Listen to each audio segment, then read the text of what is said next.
beautiful people. Welcome back to another episode of Sweet Millionaire Formula, the podcast where we mix money goals with Hollywood drama and drop gems like it's hot. I'm your host, Money Mona, budget babe by day, and I'm here to help you secure the bag without losing your mind or your edges. Period. Let's talk money, mess, and millionaire moves. Here's what we got on the agenda today. A sexy dividend-paying stock. Did y'all see Taraji P. Henson and Straw? What were her financial setbacks? Issa Rae and her media empire. Cafes, startups, clubs, radio, film. Grab that drink, sis, in that pen, because we're about to get into it. Segment 1. Stack your paper. I know what you're thinking. I'm not doing it this episode. I'm going to actually present. Several things happened that I want to talk about. And thank you guys for tuning in. You have continuously tuned into the podcast, and the views and the listens between YouTube and Spotify have really allowed me to understand that there's a community for financial understanding and confidence. It's not just about being literate. It's about being confident and making moves based on the decisions that you know.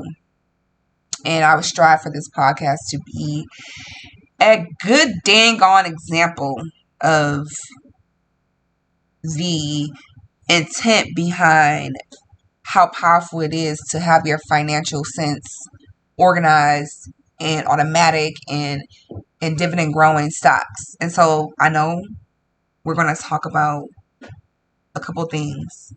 One, I got a facts for y'all. Two, I am just so excited to talk about this guest. I have been studying her for over 10 years. I've been studying her since Awkward Black Girl, and I'm just excited to get into today's episode. And I think that you guys have to understand that Sweet Millionaire Formula is a podcast, but it's also a community, and we're going to be branching off into community efforts and community projects. And I'm super excited for us to build this community with Sweet Millionaire Formula for people who are willing to do the work in their communities and get the information out there, but also, put themselves in a position where they are being an exemplary example. I just tried to do that. Did y'all hear that? Oh, I just tried to eat down, but I missed. And I can admit that. So, boom, there's that. But I think the people that you're surrounded by should be an example of who you are. I feel like you want to be in relationship with people who are a reflection of you in some sense, right? I believe that you don't want to be around somebody who is not willing to do the work or who is not talking about things that are prosperous, but maybe you are. And that's just like, it's not like you have to leave these people or, not be friends with these people. That's not what we're saying. We're saying like you can start the conversation, start the plans by doing the work and by making the conversation an actual thing. And so I'm super excited to just talk about how Issa Rae, you may have know her from Awkward Black Girl, but she became a global boss behind like the memes. She has Emmy nominations, HBO hits, and Issa Rae is building a media empire brick by brick, coin by coin. From multi-million-dollar TV deals to popping bottles of Prosecco. Everybody has seen her Prosecco. And she's featured her Prosecco in one of them days. I was like, how powerful is it to be able to not only produce your own film, but to feature your products in the film? This is something that people have to pay for. These are spots that people are not even having access to. And on her show and in her film empire, she's able to put herself in a position to have people wonder, how can I get that? How does she do that? I know for me as a Black woman who has studied Issa Rae's work, and I'm actually a performing arts connoisseur. I love arts. I love color. I love shape. I love design. I was just looking at a design from the artist Robert Wilson, and I'm super excited to study his work because he has this dynamic, symmetrical mindset. He combined his architectural degree with his performative visual passion, and the things that he created, I'm just in awe of. And it's just, sometimes you have to be willing to adapt to something new or learn something new and move on from the old. And I know how hard it is because it's like, am I going to grow? Am I going to really be where I want to be? How long is it going to take to get there? I think how long is it going to take to get there is the hardest part. But what I have learned as a 32-year-old woman in this world is I have so much to learn. That's why this podcast is just an overflow. But I have so much to learn and I've learned so much, but I don't know nothing at all. I listen to conversations and I think about the conversations that people have on these podcasts. And I also think about like the artistry of a creative artist and how dynamic you have to be to live in this space where you have to create this vision. And with Robert Wilson, one of the things that he really stood out for with his stage plays was using every element. Instead of using words and dialogue, he used elements without sound. And I think that he has a phenomenal sense of portraying the human experience, no matter how long it takes, or if you ever get to a garçon. I'm trying to say the word perfectly, and that's word number 2. And I don't want y'all in my business in comments about, but it's called Gestalt, and I'll spell it Gesault, Gestalt. But it's like you come into this realization, and after you see something, you're like, this is a summary of it. But it's like if you have this funding mindset, funding is just having the mindset of like coming into a situation with an open mind, not trying to have your opinion slammed down on it. But if you come into a situation with an open mindset, then you're more likely to absorb and take something away or think something different or feel something different, say something different about that work of art or that situation or whatever. And it may move you to create something else. And I think that that's important for the human experience, is to be moved to create something, moved to do something, or attached to something that's moving or creating something for someone else. It should not be just about you. And I'm super excited to just talk about Issa Rae. Oh my goodness, I'm going over. And so we're gonna go into what is it that a dividend paying stock looks like and why is that important. And I feel like for me, I did not understand what a dividend paying stock was, but we're gonna get into it right now. So a good stock to invest in typically meets several criteria depending on your goals, your growth, your value, or your income. If you're focused on dividend paying stocks, especially for passive income, here's what you need to look for: stable and growing dividend history, a healthy payout ratio, a strong free cash flow, solid financials, competitive advantage, industry position, and reasonable valuation. Some of those dividend paying stocks that are examples of this would be Johnson & Johnson. Their sector is healthcare, and we all know that healthcare is unmovable in the United States. It's just one of the biggest parts of the stock S&P, from technology to medicine to everything. And so Johnson & Johnson's, their dividend yield is 3.1%. Their dividend increase streak is 61 years. They have a stable cash flow, a strong brand portfolio, and they operate in a recession-resistant industry. Now, when you talk about a healthy payout ratio of a stock, if you were to say you were to put, I don't know, like maybe $100 a month into a dividend-paying stock with an average return of 8%, if you could tell me, I want you to drop in the comments before I read the answer. Actually, I'm going to hold the answer to the end because maybe you had time to write it out. But if you put $100 a month into a dividend paying stock with an 8% annual return, how much would it grow in 20 years? Period. Anybody that can solve that, you're my type of people. I'll see you guys in segment 2.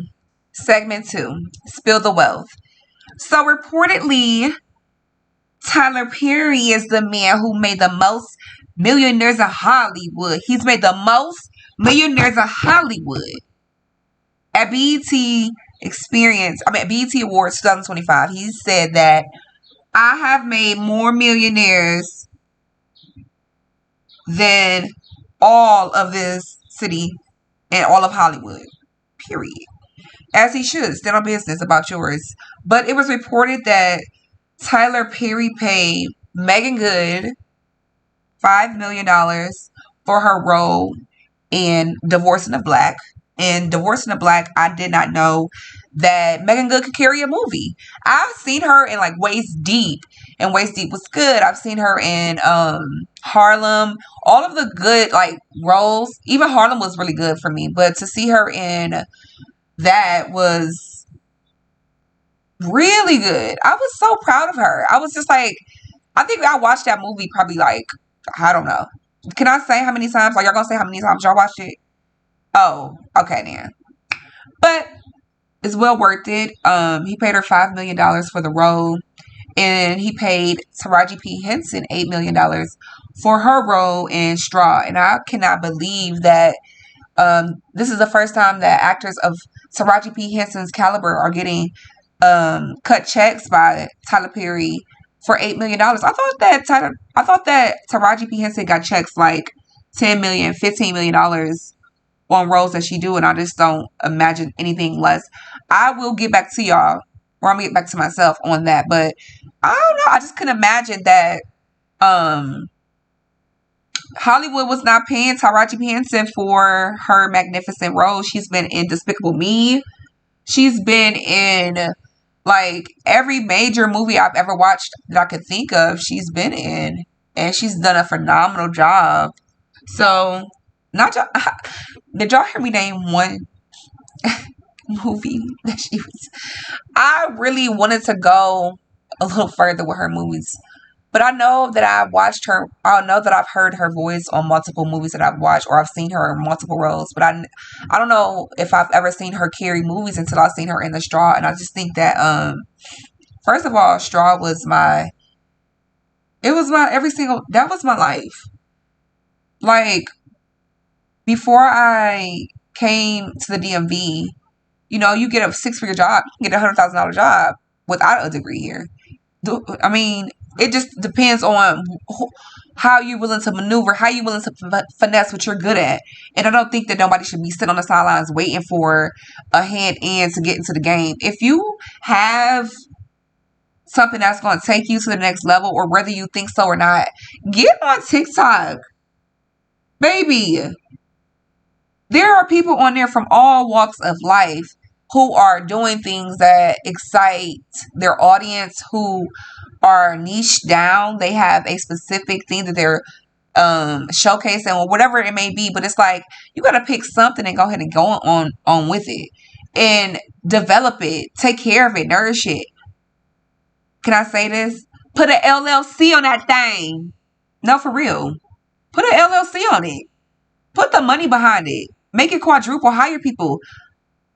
Professionally hire people. Taxes should be ran annually for your business. It's not like you're going to boss up and just because you start a business or you start selling something like that. No, you need to be able to solidify with Etsy, Shopify, Facebook Marketplace. You need to be able to put that thing, Pinterest, in as many places as possible. Once you monopolize on your niche, you need to populate and take up space in all forms of social media. And I'm not just pushing for you to, be a social media personality. What I'm saying is the opportunity is there. Are you just going to be a consumer? Like, how long? Okay? You have to take pride in something and make it your own, and then stamp it and develop it as time goes on. You're not going to be perfect, but I think that it's worth taking a peek at who and what you have to offer and how it is that you can correlate with other people. Buy your Amazon items list. Pull out your camera. Set up your TV. I don't care how you have to monetize or bring in a passive income ratio. We're going to always talk about passive income ratio. I don't care what you say, but this is a form of passive income ratio. Segment 3, millionaire moves. Now, we are talking about millionaire moves, but I think that people really sped past the empire that Issa Rae has built, including her key revenue streams, her partnerships with HBO and Netflix, her estimated earnings. I am not a pocket watcher, so I get her earnings, but we know that in September 2022, under her Media Ventures Film TV label management, she signed a deal in 2021, a 5-year exclusive deal with HBO and Warner Brothers for around, drumroll, $40 million. So I believe she also, with her partnership with Netflix, licensed Insecure, because I see Insecure on Netflix. With Hooray Media, which is owned by Issa Rae, she has several key shows under her belt that have built her foundation as a multimedia impact, an influencer, a powerhouse, if you may. Her shows include, I love this show, A Black Lady Sketch Show. This is pure off-putting comedy that makes you tickle. It's so excellent and intelligent, and just, I don't know. I love, and it's a reflection of Issa Rae because she has that same, oh my goodness, when they were in the courtroom and she was like, "Oop, oop," the lawyer was black, the judge was black, the security was black, the typewriter was black. That episode had me crying real tears. I played that episode like at least 15 times. It was everything. So yeah, I just got into it about a Black Lady Sketch Show, but I like that show. She has Rap Shit, The Vanishing Half, Nice White Parents, and Seen and Heard, which are all, like I said again, under her foundation that she has built. She developed content for Netflix as well, a movie deal called The Lovebirds, and that was also with Lionsgate, Sony, and Universal as well. That movie was, I don't know, I'm not going to give my opinion on that one. You can give me yours. She also launched Radio, RAEDIO, a music label and audio content. She also founded Color Creative, a talent and management company, in 2014, and they deal with management, deal making, and underrepresented talent, a PR engine integrated with Hooray Productions. She also has ventures like the Hilltop Coffee Kitchen, Sienna Naturals, which is in Target and Walmart and things like that, Vera Ray, her Prosecco partnership with E&J Gallo Winery, a jewelry line, and she also has a sneaker line. She also has a masterclass on Masterclass. So, with her overall deal with $40 million over the 5 years with Warner and her other ventures, Issa Rae makes about $10 million a year. Grossing income, not 10 million, $14 million a year with all of her ventures combined. And she is a powerhouse. She's a boss. And I believe that those 10, 12, last 13 years that she's took to build her media empire have been a tremendous impact on what I believe that I could do as a creative myself. And I'm just waiting for the opportunity to just take it to the next level. And I'm super excited about that. If y'all hear any beep in the background, I'm a real mother. I'm a mother. What would Keke Palmer say? I'm a mother. Yes.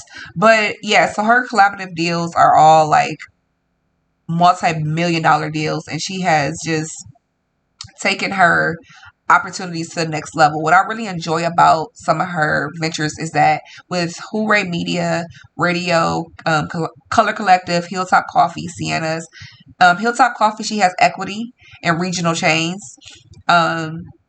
And her Vera Ray Prosecco, she has equity and royalty income. Every bottle she sells, she makes something off of it. And she has the equity in the company, which means if they grow, she grows.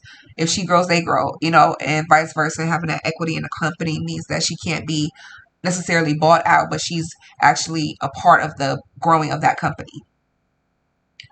And so the bottom line is that like Issa Rae has evolved from an independent content creator to a multi-industry mogul. Her core earnings stem from HBO Warner Media deal, but her diversified ventures, keyword, diversified ventures. I just told y'all in the episode earlier to spread that out. Spread your stuff out. Spread your content out. Multiply it. Make it max. Be everywhere. And when I say be everywhere, if you have to pay $15 a month to be on a site that's going to produce all of your content, do it. You're going to spend the $15 anyway. But yeah, she's ventured into music, retail, food, beverage, fashion, educated on amplify both income and cultural impact. She's a true media and lifestyle empire. So let me know, and we're going to do a deep dive. Leave your comments about if you've seen Issa Rae's projects and where you've seen her works and how has our work pretty much impacted you and motivated you to do. You can contact me or tag me in your comments at Sweet Millionaire Formula, SSESWEET Millionaire Formula on Instagram, YouTube, Facebook, Spotify, Pinterest. We're multiple, baby. I don't play that. Woo! We went over a lot today. So let's do a recap on what a dividend paying stock looks like and why it's important for you to put your money into a dividend paying stock. A dividend paying stock like Johnson and Johnson would be a good opportunity. Procter and Gamble, Home Depot, Microsoft being the longest and the oldest. They have a yield of 0.8%. The 22-year dividend paying stock. That's excellent. I would hop on that now. I'm about to leave this episode so I can go put money in Microsoft. Apple for sure. All the stuff that you use, I would say invest into it. And things like that. But a dividend paying stock, again, has like a healthy payout, a stable and growing dividend, a strong free cash flowing, and a solid financials. So do your research on your stocks. But you can Google this stuff and you can make sure that you're investing in REIT-paying REITs or dividends that pay out dividends that compound your interest, which builds your long-term wealth portfolio. And the answer to the question was, how much, if you put $100 into your dividend paying stock, at the end of that, how much would you have with an 8% annual return? The answer was $70,000 in 20 years. We go mic drop there. But yeah, Taraji P. Henson's straw and her overcoming those setbacks. I believe that from the start she was already set back, and I just think that her environment, the challenges in the world, didn't even give her an opportunity, and that's why opportunities like this and podcasts are so sacred to me, because I've overcome that and I get to live off in the hills. Give me my tea. Strawberries, please. And, 3 or 4 years ago, I was working at Wendy's, struggling. I don't know why I got so deep when I said that. I was like, struggling. But it was so sad. So, oh my God. Working at Wendy's is always just going to be a staple because I was so sad. My car was so broke out, child. But I believe that everybody has a last straw, but you should push you to see stories like that and be motivated to PIR, passive income ratio. I'm going to say it every time.